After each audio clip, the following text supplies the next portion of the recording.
Bueno, chicas, ahora vamos a conversar acerca de educación y constitución. Ya les he comentado varias veces que mi intención es que ustedes como estudiantes también puedan tener una opinión formada respecto a la discusión constituyente y sobre todo cuál va a ser el rol de la educación que se le va a asignar en la constitución, cuáles son los debates principales que se van a escuchar durante el año y también poder conocer la opinión que ustedes tienen, ¿ya? Entonces, lo primero es qué vamos a entender por una constitución. ¿Ya? Una constitución se entiende que es una norma de rango superior, es decir, que va por sobre todas las otras leyes de un país y que configura cómo la sociedad eh, se ordena en torno a su funcionamiento, ¿ya?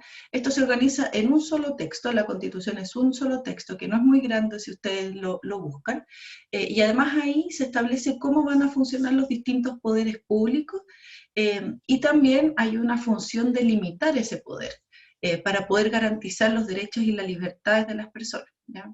Y en esa constitución quedan plasmados idealmente los derechos de cada uno de los ciudadanos.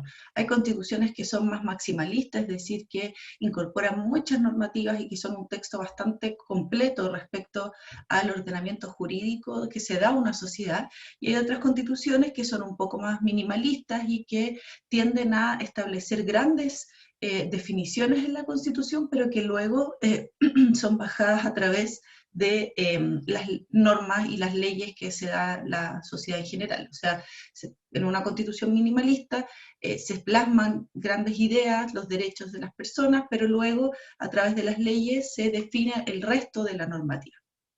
Entonces aquí quiero destacar 4 puntos, que son los que están acá, que primero lo que les decía es una norma de rango superior, es decir, que está por sobre todas las otras normativas, que son un conjunto de reglas que definen un poco cómo va a ser la vida en común que tenemos los ciudadanos de un mismo país, que define cómo se va a distribuir un poder, o sea, el poder, si esto va a ser, por ejemplo, un sistema parlamentario, si va a ser un sistema presidencialista, semipresidencialista, semiparlamentario, etcétera. Y también debe garantizar una serie de derechos humanos que deben ser también parte de este rango superior que rige el resto de la sociedad. Entonces, primero una pregunta básica antes de pasar a qué es lo que dice la Constitución. ¿Por qué debemos garantizar el derecho a la Constitución?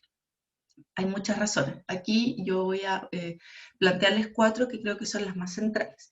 Primero, porque la educación permite el desarrollo humano en un amplio sentido. El hecho de que hoy día nosotros podamos acceder a la educación nos permite también desarrollarnos en distintos ámbitos de la vida, ¿ya?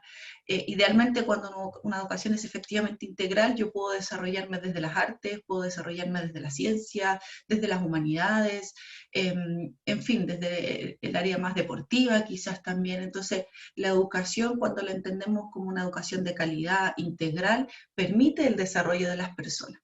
Segundo, la educación es habilitante para el ejercicio de otros derechos. ¿Cómo yo eh, demando que se cumplan ciertos derechos que yo tengo si es que no tengo el conocimiento, por ejemplo, para leer, para escribir, para pensar de forma crítica, para poder leer mi realidad de una forma crítica? Entonces, la educación tiene ese sentido habilitante de permitirnos ejercer otros derechos.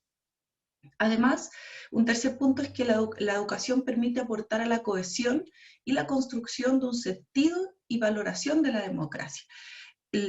Sabemos que en Chile hay una baja formación ciudadana. Yo tuve muy poca formación ciudadana en mi enseñanza media, no sé cómo habrá sido la experiencia de ustedes, pero la educación debiera aportar a construir ese sentido común de sociedad y de ese valor y respeto por la democracia.